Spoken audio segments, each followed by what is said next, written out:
नमस्कार. ओंकार संगीत विद्यालयाच्या गुरुपौर्णिमेनिमित्त साजऱ्या होणाऱ्या आजच्या या संगीत उत्सवामध्ये मी मलालसा कानडे इथे उपस्थित तुम्हा सर्वांचं मनपूर्वक स्वागत करते. जुलै महिना उजाडतो तोच मुळी साहित्य आणि अध्यात्माची पर्वणी घेऊन. कसा आषाढाच्या पहिल्या दिवशी आकाशात रम्य ढगाला पाहून जगातलं अमर प्रेम काव्य लिहिणाऱ्या कालिदासाचं स्मरण आषाढस्य प्रथम दिवसे असं म्हणत आपण करत असतो. अख्ख्या महाराष्ट्राला भक्तिरसात डुंबवणारी आषाढी एकादशी ही याच महिन्यात येते. संपूर्ण भारताला बहीण भावांच्या अजोड प्रेमाची साक्ष ठरणारी, जगाला आकर्षून घेणारी जगन्नाथाची रथयात्रा सुद्धा आषाढ शुद्ध द्वितीया ते दशमी या दिवसात येते. आणि या सगळ्यांवर कळस म्हणजे येणारी की आषाढी पौर्णिमा म्हणजेच व्यास पौर्णिमा. परंपरेने हा दिवस व्यासांचा जन्मदिवस मानला जातो. 18 पुराण आणि महाभारताची रचना करणारे वेदव्यास त्यांना आपण आद्य गुरु मानतो. ही आषाढी पौर्णिमा म्हणजे गुरुपूजनाची, व्यास पूजनाची पौर्णिमा. दरवर्षीप्रमाणे यावर्षीही आपण क्लासमध्ये गुरुपौर्णिमेनिमित्त संगीत सभा आयोजित केलेली आहे. आणि या सभेमध्ये अगदी छोट्यांपासून ते मोठे शिष्यही आपली संगीत सेवा गुरुचरणी अर्पण करण्यासाठी उत्सुक आहेत. गुरुपौर्णिमा म्हणजे शिष्यांसाठी आनंदाची पर्वणी. गुरुकडून मिळालेल्या ज्ञानरूपी ज्योती उजळण्याचा हा दिवस. अर्थातच या उत्सवाची सुरुवात आपण दीप प्रज्वलनाने करणार आहोत. मी ओंकार संगीत विद्यालयाच्या संचालिका सौ मनीषा पणसरकर यांना विनंती करते की त्यांनी दीप प्रज्वलन आणि शारदा पूजन करावं.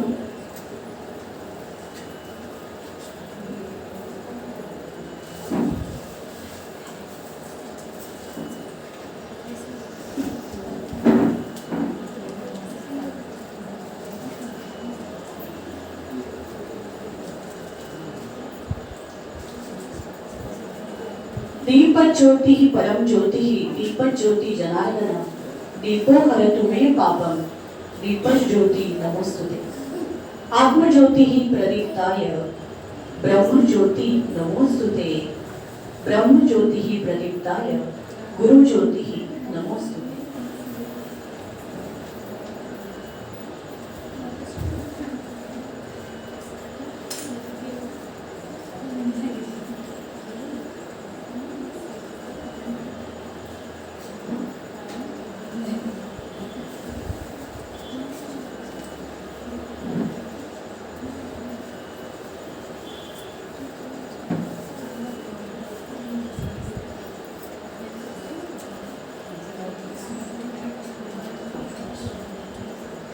आयुष्यात आपल्याला लाभलेल्या अनेक नात्यांमधलं जे सर्वोच्च असं नातं असतं ते म्हणजे गुरु शिष्याचं नातं, जे केवळ संपूर्ण जागृतीत सजगतेमध्ये निर्माण झालेलं आणि आंतरिक जिव्हाळ्यातून निर्माण झालेलं असतं. आम्हा शिष्यांचंही असंच नृत्य नातं जुळलं आहे आम्हा सर्वांच्या गुरु सौ मनीषा पणसरकर यांच्याशी. हे नातं फक्त गुरु शिष्याचं नाही तर मैत्रीचंही आहे. कारण त्या जेवढ्या आमच्या गुरु म्हणून आणि संगीत दिग्दर्शक म्हणून आम्हाला प्रिय आहेत, तेवढ्याच एक सखी, एक मैत्रीण आणि स्नेही म्हणूनही प्रिय आहेत. आणि आजचा हा दिवस त्यांचा आहे. तेव्हा मी त्यांच्या सगळ्या शिष्यवर्गाला विनंती करते की गुरुपूजन करण्यासाठी सर्वांनी पुढे यायचंय. गुरुपूजन. स्मिता, गुरुपूजन.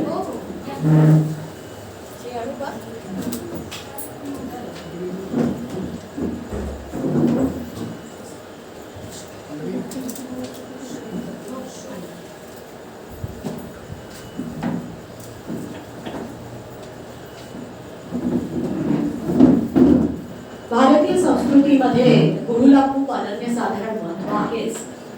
त्यातही संगीत क्षेत्रातले गुरु हे शिष्यांसाठी परमदैवता समान असतात. तुझ्या कृपेने चढून गेला शिखरावर हा महाल, हे गुरुराया तुझिया पायी अर्पितो सप्तस्वरांची माळ. साक्षरज भूमीवर आधारित ही तेजस्वी परंपरा, या मार्गावर दीप लावला सौख्याचा मग दिसे झरा. तूच सांगशी आज आम्हाला स्वरातील विज्ञान, हे गुरुराया तुझी अपारी स्वरांचा सन्मान. स्वरनियमांची तुझ अनुभूती ध्यानामध्ये ओंकार, स्वरांमधले मर्म सांगून दिला सुखाचा आधार. आधी केले मग सांगितले स्वानुभूती हा तव प्राण, हे गुरुराया तुझी अपाया स्वरांचा सन्मान. मला असं वाटतं की संगीत शिकणाऱ्या प्रत्येक शिष्याला आपल्या गुरुबद्दल असंच वाटत असावं.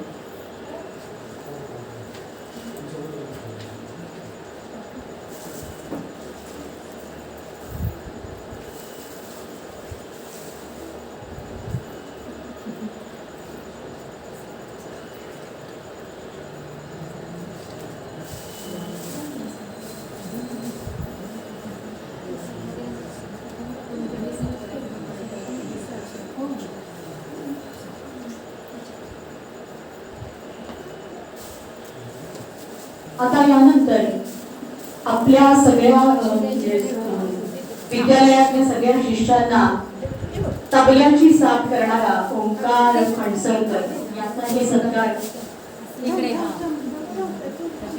आपण करणार आहोत.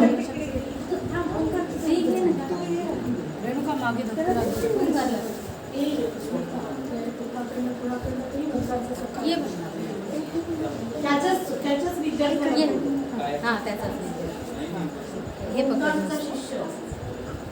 ओंकारचा शिष्य माधव बियाडी, त्याच्या हस्ते ओंकारचा सत्कार आणि सन्मान आज आपण गुरुपौर्णिमेच्या निमित्ताने करत आहोत. थोडं बाजूला गो म्हणजे तेच याच्यातील कॅमेऱ्यात तिकडे हळूहळू ओंकारची विद्यार्थी संख्या वाढते आहे. कुंकू लावायचं.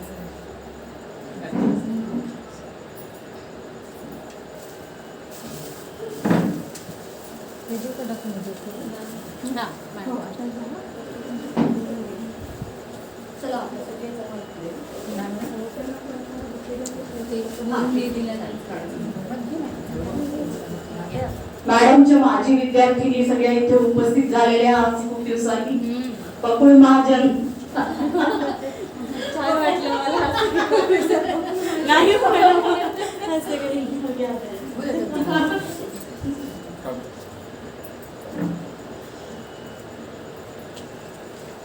ते भेटा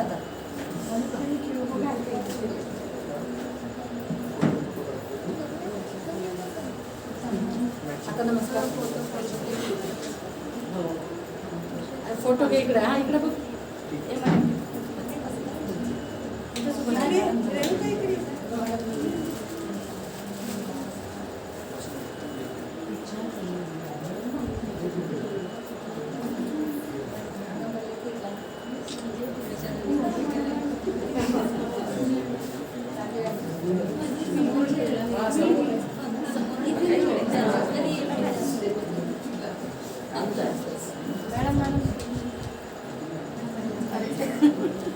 गुरुभक्ती आणि गुरुपूजनामध्ये महत्वाची आहे ती गुरुनिष्ठा. अर्चना इकडे बघ. छोटी आली छान.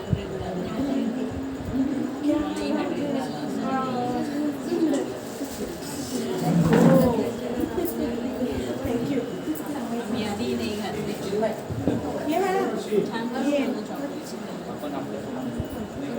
किती गोड तयार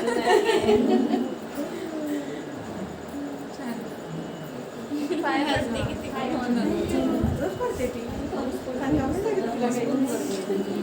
गुरुभक्ती आणि गुरुपूजनामध्ये महत्वाची आहे ती गुरुनिष्ठा. गुरुनिष्ठेशिवाय गुरुपूजन अशक्यच. ही गुरुनिष्ठा कशी असावी तर आद्य शंकराचार्य म्हणतात मनश्चैन लग्न गुरोरंधी पद्मे ततत किम ततत किम ततत किम ततत किम. गुरुचरणी लीन होणारं मन म्हणजे गुरुनिष्ठा. गुरुपौर्णिमेला आषाढ मेघांप्रमाणे अंधाऱ्या म्हणजेच अज्ञानी शिष्याला त्याचे सद्गुरू हे पौर्णिमेचा चंद्र होऊन चंद्राप्रमाणे शीतल असं ज्ञानरूपी मधुर अमृतपान करवतात. मात्र त्यासाठी शिष्यनी गुरूंची नित्ययुक्त निष्ठावान समर्पित हवा. अनेक संत भगवंताला सुद्धा याच रूपात आळवतात. चंद्रबाबू पांडुरंगा मन करा थोर, कैवल्याच्या चांदण्याला केला चकोर. या गुरु शिष्य परंपरेबद्दल प्रत्यक्ष शिवाने पार्वतीला काय सांगितले बघा. गुरुर्देव गुरुर्धर्म गुरुर्निष्ठा परम तपः, गुरुः परतरम नास्ति त्रिवारम कथयामि ते. अर्थात हे वरानने शिष्यासाठी गुरु हाच देव. गुरुकार्य करणं हेच त्याचं कर्तव्य आणि गुरुप्रती निष्ठा असणं हे सर्वश्रेष्ठ तप आहे. कारण गुरुपेक्षा श्रेष्ठ असं काहीच नाही. याच आशयाचं एक गुरुभक्तीने ओतप्रोत असं गीत आता आम्ही सादर करतो आहोत. संपूर्ण शिष्यवर्ग इथे यायचंय. गुरुने दिला ज्ञानरूपी वसा.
ज्ञान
दीप प्रज्वलन झालं, गुरुपूजन झालं आणि गुरुभक्तीने ओतप्रोत असं हे गीतही सामूहिकरित्या सगळ्यांनी छान सादर केलंय.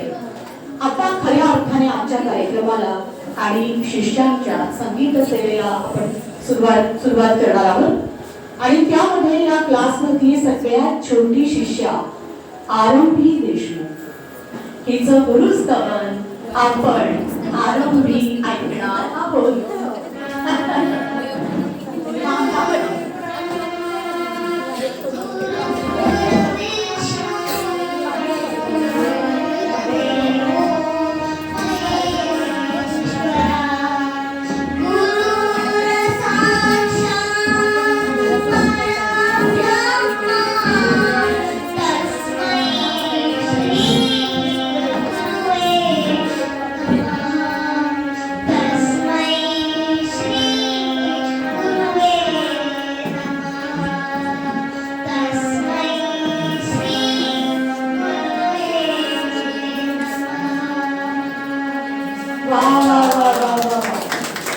आरंभीचे चिमुकले बोल इतके छान वाटले सुरुवातीला ऐकताना आणि खूपच धीटपणे तिने खूप छोटस का असे नाही गुरुस्तवन सादर केलेला. आता यानंतर आपण नेहमी कार्यक्रमाची सुरुवात करत होती गणरायाच्या पूजनाने किंवा गणरायाच्या स्तवनाने. त्याचप्रमाणे आजही गणेशाचं महिमा सांगणारं एक गीत आपल्या पुढे सादर करते आहे रेणुका जोशी. तुझं मागतो मी आता.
आजच्या कार्यक्रमामध्ये शास्त्रीय संगीत आणि सुगम संगीत या दोन्हींची रेलचेल आहे. क्लासिकल खूप ऐकायला आज मिळणार आहे आणि त्यातला पहिला आयटम आज सादर होतोय आता राग गावती. अत्यंत वेगळा राग आहे. जनरली हा राग कोणाला माहीत नाहीये, पण खमाज थाटाचा किंवा काफी थाटाचाही मानला जातो राग आणि या रागामध्ये कोमल निषाद लागतो प्रॉमिनंटली. दिवसाच्या तिसऱ्या प्रहरी गायला जाणारा हा गावती राग काय आहे आता ओंकारकडून आपण ऐकूया. ओंकार फणसळकर.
प्रामुख्याने घेतला जातो.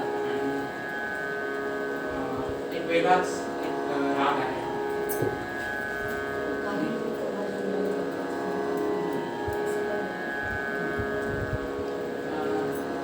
मी पण नवीनच शिकले, मी पण प्रयत्नच करणार.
Glory.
राग आज सगळ्यांना ऐकायला मिळाला आहे.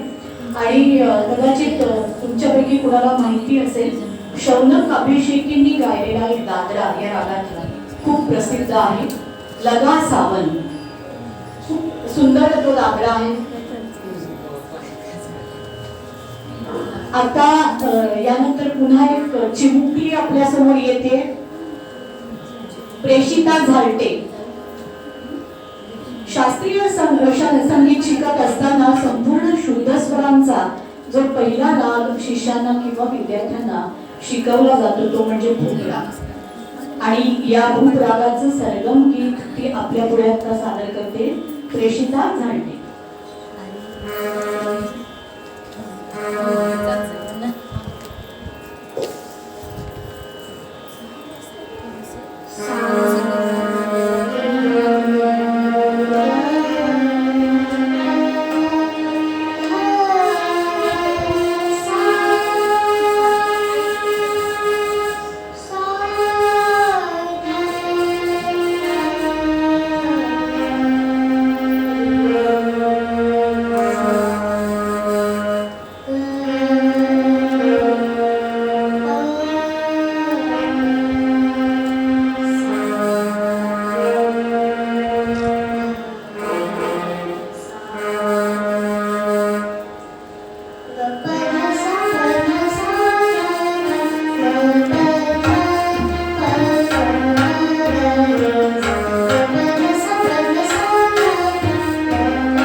आपल्या छोट्या मैत्रिणीसाठी टाळ्या सगळ्यांकडून. आणि ती जितकी छान दिसत होती ना तितकी गात पण छान होती. आता यानंतर आणखी एक छोटा पिल्लू आपल्या समोर येत आहे. ते छोटा पिल्लू बिबट्याचा नाही आहे बरं का.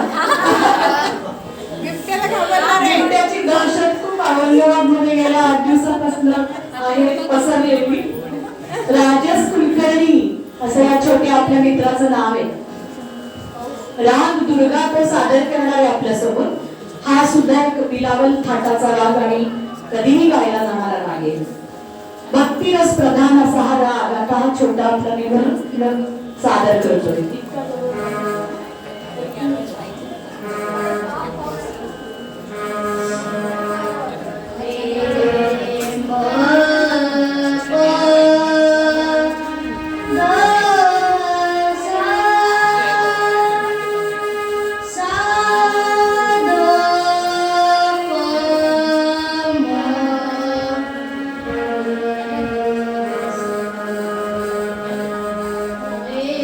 Oh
राजस एकदम छान आहे.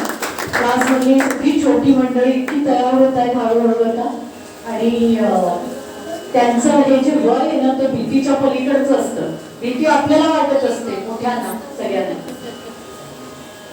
संगीत ना एक सर्जनशील कला आहे आणि म्हणून संगीतामध्ये घटसंगीत जितकं महत्वाचं आहे तेवढंच वाद्य संगीतही महत्वाचं आहे.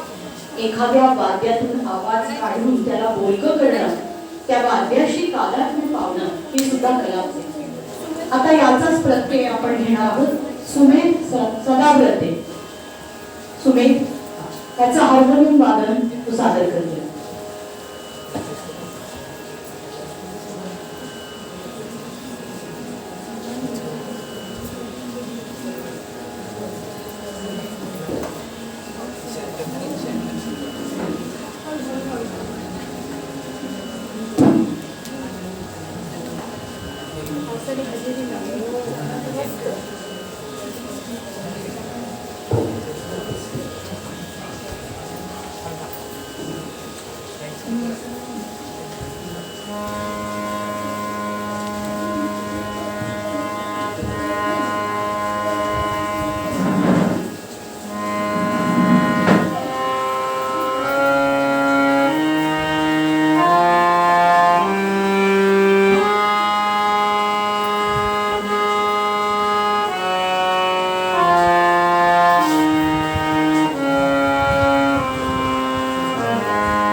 हार्मोनियम वाजवून दाखवलेला आहे त्यांच्या वयाच्या मानाने.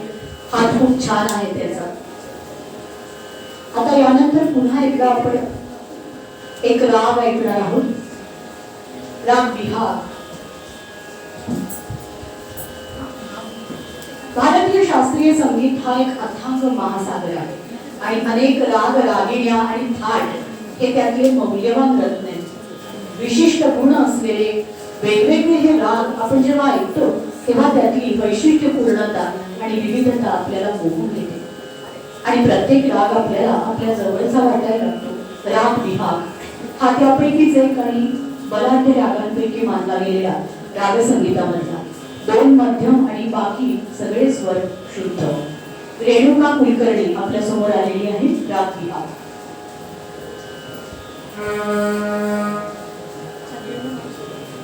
हॅलो.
सुरुवातीला मी म्हटलं तसं जुलै महिना म्हणजे गुरुपौर्णिमा, जगन्नाथाची रथयात्रा आणि आषाढी एकादशी.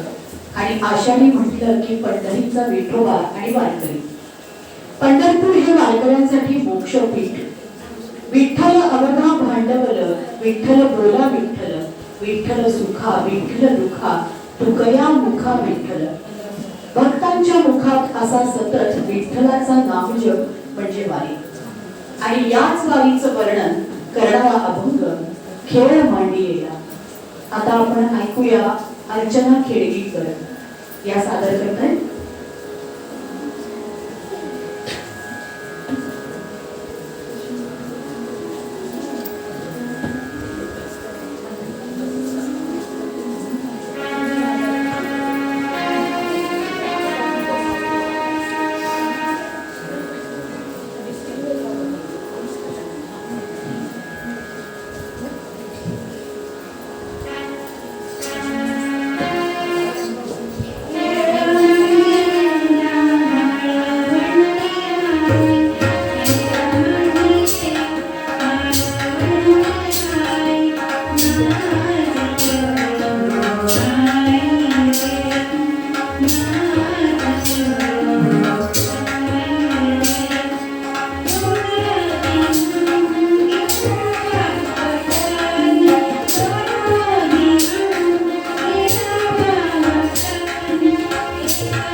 वा छान छान सुंदर.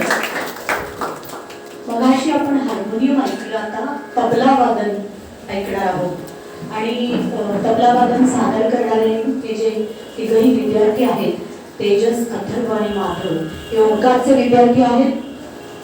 ओंकार संगीत विद्यालयाची धुरा हळूहळू आणि जबाबदारीने ओंकार आपल्या खांद्यावर घेतो आहे आणि त्यासाठी त्याचं खूप कौतुक. त्याच्या शिष्याच्या तबला वादनातून आपल्याला त्याचा प्रत्यय येणार आहे.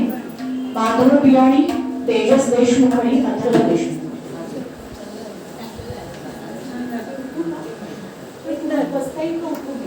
खूप छान झाली. हा मी तेच म्हणते.